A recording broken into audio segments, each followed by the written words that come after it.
औज़ुबिल्लाहिमिनश्शैतानिर्रजीम बिस्मिल्लाहिर्रहमानिर्रहीम अस्सलामु अलैकुम वरहमतुल्लाहि वबरकातुहू। सूरह नहल है मेरे सामने और सूरह नहल की आयत नंबर 92 है, पारा नंबर 14 है और रुकू नंबर 19 है। आयत नंबर 91 में अल्लाह तबारक व तआला ने फरमाया कि अल्लाह तबारक व तआला के साथ पक्के याद रख के या अल्लाह तबारक व तआला को गवाह बना के ज़ामन बना के पक्के याद करके वादे करके उन्हें तोड़ा ना करो। और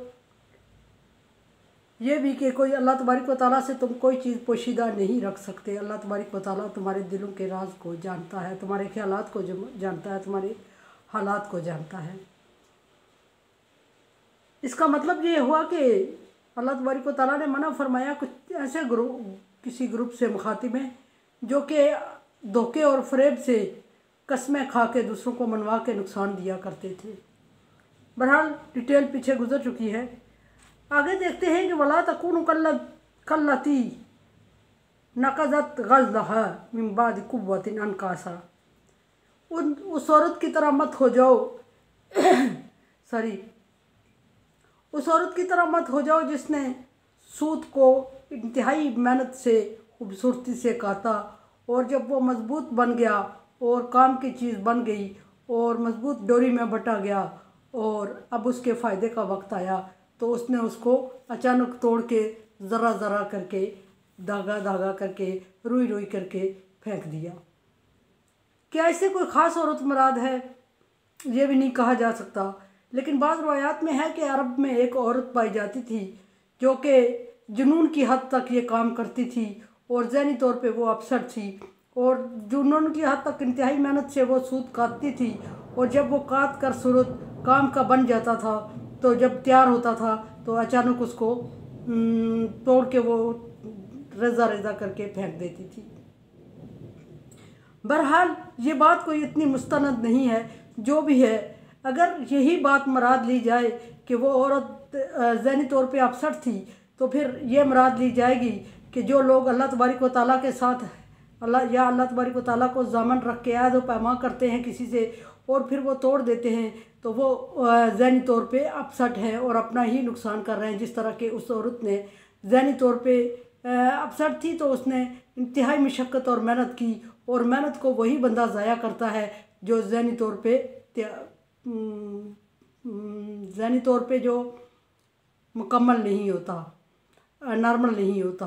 तो फिर वो लोग जो अहद करके तोड़ देते हैं तो वो उस औरत की तरह ज़हनी तौर पे नाबालग हैं या अपसेट हैं या ये कहा जाए कि दीवाने हैं, मजनू हैं, बेवकूफ़ हैं। ये काम करके इंतहाई मेहनत को ज़ाया करने वाले को उससे तशबीह दी गई। और अगर ये बात ना भी मानी जाए और मानने के करीब ना भी हो, मेरे ख़्याल में नहीं होनी चाहिए, किसी ख़ास औरत को टारगेट नहीं किया गया, इंतहाई मशक्क़त की तरफ इशारा किया गया। और उस वक्त चूँकि औरतों के लिए इंतहाई में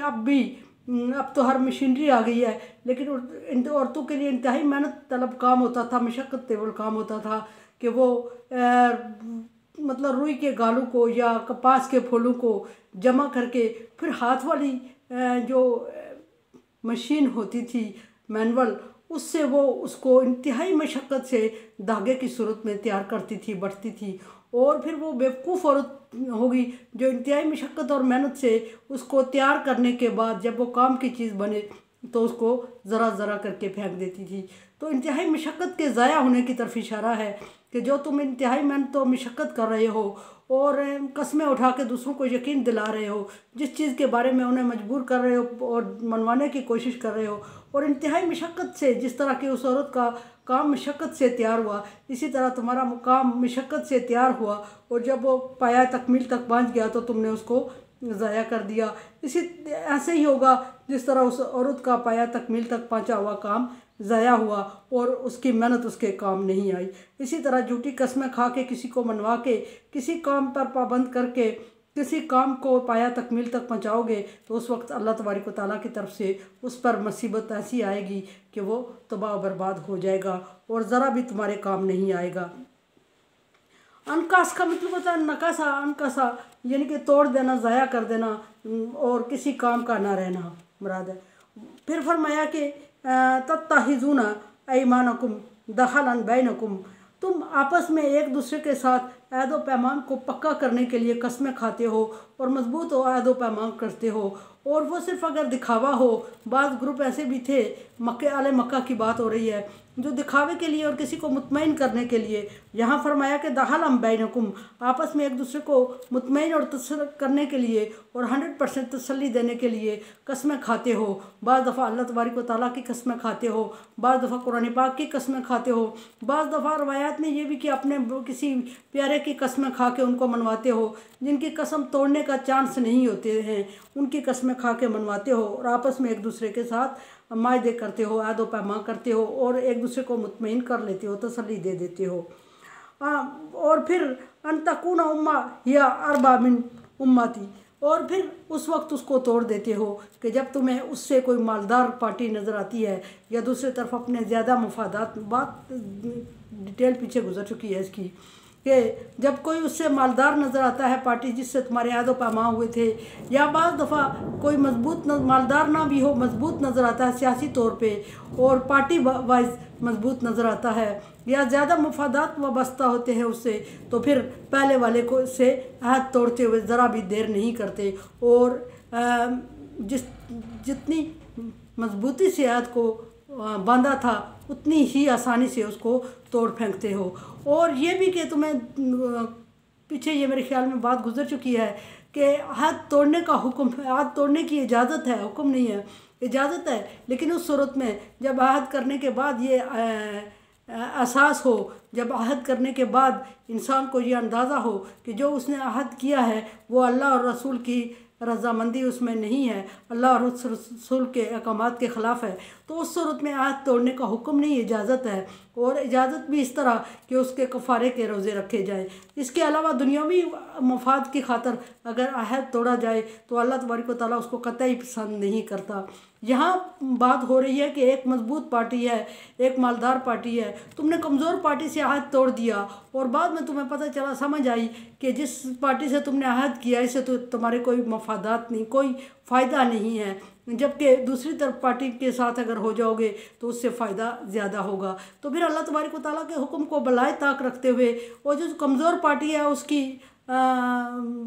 मजबूरी को बलाए ताक रखते हुए तुम अहद तोड़ने में देर नहीं करते और फ़ौरन उससे अहद तोड़ के कमज़ोर से मजबूत की तरफ हो जाते हो या गरीब से मालदार की तरफ हो जाते हो। तो इस तरह के मफादात को अल्लाह तबारक व तआला पसंद नहीं करता। इन्नमा, और फिर ये भी फरमाया कि जब तुम एक कमज़ोर पार्टी को छोड़ के अगर तुम्हें दूसरी तरफ कोई मालदार पार्टी नज़र आ जाती है, सियासी तौर पर और अफरादी तौर पे अगर मजबूत पार्टी नज़र आ जाती है, तो कमज़ोर पार्टी को अगर देख के तुम अहद तोड़ने की तरफ ललचा रहे होते हो, तो ये समझ लो कि अल्लाह तबारक व तआला को आजमाइश मकसूद है और अल्लाह तबारक व तआला तुम्हें आजमाना चाह रहा है। और आजमाइश के लिए अल्लाह तबारक व तआला ने तुम्हें वो मालदार पार्टी दिखाई या वो सियासी तौर पे और अफरादी तौर पे मजबूत पार्टी दिखाई कि तुम इस सूरत में अल्लाह तबारक व तआला के अहकामात को मद्देनज़र रखोगे, गरीब की मजबूरी को और कमज़ोर की कमज़ोरी को मद्देनज़र रखोगे या अपने मफाद को मद्देनज़र रखते हुए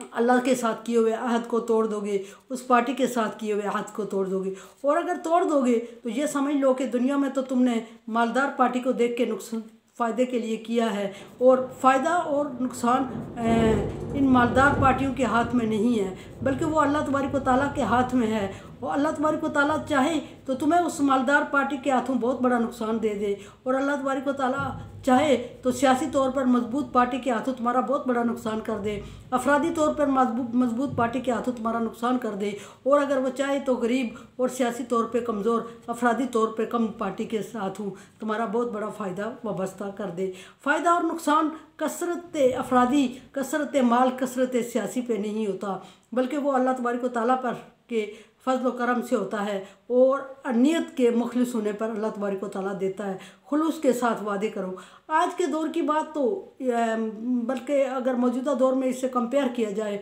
तो आजकल हमारा सेम प्रोसीजर चल रहा होता है कि जिस तरफ हमें थोड़ी सी माली मफादात नज़र आए, फ़ायदा नज़र आया, फ़ौरन अहद को तोड़ दिया। लगता ऐसा है कि अहद किया ही नहीं है, या फिर ऐसे भी लगने लगता है कि उस बंदे से जिससे तुम अहद तोड़ रहे हो कभी तुम्हारा दुआ सलाम लेन देन था ही नहीं, कभी तुम उसको करीब जानते ही नहीं थे, नुकसान ही नुकसान तुम्हारा वाबस्ता था उससे, और कभी फर्स्ट पहली दफ़ा देख रहे हो उसके और उसको नुकसान कर दो या फ़ायदा कर दो, तुम्हें कोई फ़र्क नहीं पड़ता। लेकिन ये हकीकत यही है कि तुम्हें अगर कोई फ़र्क नहीं पड़ता तो अल्लाह तबारक व तआला तुम्हें फ़र्क डाल के रहते हैं। और आखिरत के लिए भी ये है कि आजमाइश अगर ली जाए मानी, इससे मुराद ये है कि अल्लाह तबारक लियब्लुवकुम इन्नमा लियब्लुवकुमुल्लाहु बिही लियुबय्यिन लकुम यौमल क़ियामह। और अल्लाह तबारक व तआला तुम्हें उस पार्टी की तरफ मुतवज्जे इसलिए करता है, मालदार पार्टी की, सियासी पार्टी के या मजबूत पार्टी, अफरादी मजबूत पार्टी की तरफ अल्लाह तबारक व तआला तुम्हारा मिलान इसलिए करता है, तुम्हारा आमना सामना इसलिए करवाता है ताकि तुम्हें आजमाए। आजमाए से मुराद दुनिया में अगर आजमाना मुराद आ रही है तो अल्लाह तबारक व तआला तुम्हें देखना चाहता है कि तुम कितनी अल्लाह तबारक व तआला के अहद व पैमान की पासदारी करते हो या कितना गरीब अल्लाह की कमज़ोर मखलूक का ख्याल रखते हो। और अगर रखते हो तो अल्लाह तबारक व तआला उसमें और बरकत डाल देगा और तुम्हारा नुकसान वाली पार्टी में भी फ़ायदा हो जाएगा। और अगर नहीं रखते तो अल्लाह तबारक व तआला उससे बरकत उठा देते हैं और जिसको तुम बहुत फ़ायदे वाली पार्टी समझ के ज्वाइन करते हो उससे तुम्हारा बहुत बड़ा नुकसान हो जाता है, क्योंकि नफ़ा नुकसान अल्लाह के हाथ में है। और अगर इससे मुराद आजमाइश आखिरत की आजमाइश ली जाए तो फिर इससे यह है कि अगर तुमने अल्लाह तबारक व तआला की रज़ा की खातर अपने अहद को पूरा किया जिसको तुमने किया था और ज़ाती मफादात को बालाए ताक रखते हुए अल्लाह तबारक व तआला के हुक्म को मद्देनज़र रखते हुए उसको पूरा किया, या फिर गरीब की अल्लाह तबारक व तआला की कमज़ोर मखलूक की मदद समझते हुए उसको किया, पूरा किया, तो उस सूरत में आखिरत में अगर मुराद आजमाइश ली जाए तो अल्लाह तबारक व तआला उसके बदले में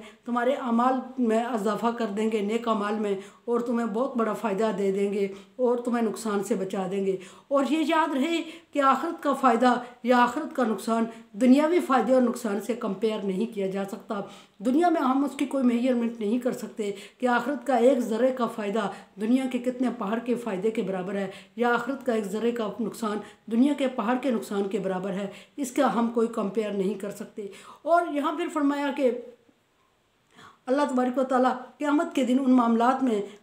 फ़ैसला फरमाएंगे दुनिया में जिनमें तुम इख्तलाफात रखते हो। ये इससे मुराद यही है कि क़यामत के दिन अल्लाह तबारक व तआला तुम्हें, अगर तुमने दुनिया में कुर्बानी दी है अल्लाह तबारक व तआला की रज़ा की खातर या अपने अहद को पूरा करने की खातर अल्लाह का हुक्म समझ के या फिर किसी गरीब की मदद करने के लिए, तो अल्लाह तबारक व तआला क़यामत के दिन इसके बारे में तुम्हें फ़ैसला दे देंगे। तुम मुख्तलिफ राय में पड़े हुए हो, मुश्किलात में पड़े होते हो, बाज़ दफ़ा फ़ैसला नहीं कर सकते और फ़ैसला ना करने के सबब तुम कुछ ऐसे ग्रुप के हाथ आ जाते हो जो तुम्हें इधर उधर से मोड़ के गलत काम की तरफ माइल कर देता है, तो फिर उसमें तुम्हारा नुकसान होता है। और उस सूरत में अगर कोई अल्लाह तबारक व तआला का नेक बंदा तुम्हारे सामने आ जाए और वो तुम्हें मोटिवेशन दे दे, काउंसलिंग कर ले, और उस वक्त तुम्हारे लिए ये बहुत बड़ी नेमत होती है कि तुम्हें गुमराही से बचा देता है वो। और मोटिवेशन और काउंसलिंग से तुम अगर बुराई से बच जाते हो तो फिर